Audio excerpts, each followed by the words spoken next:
This video guys, bibili na naman sila ate mo ng perfume and napili na ni ate mo ang yung mga good perfume.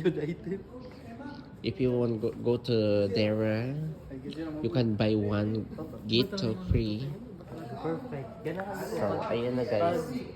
When I Bibili na smell it, sila. I know this is the one Well, for me. gusto niya is the one daw. So, kana daw ang iyang link ang napilian ni Ate Kasi Jordy. parang ano siya eh, iba kasi siya eh, ibang baho na yun. Iba daw ang baho, te. Diba, iba ka sa lahat ng aking nakilala. Ani masaya. Aras.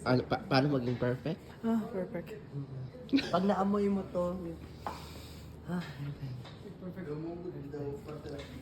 So guys, ito na yung napili ko. Actually, pang regalo ko na to soon, inshallah. Bye-bye. Yan na guys, yan na nabibili na tatlo. Ang ating mong mayaman. Number 2.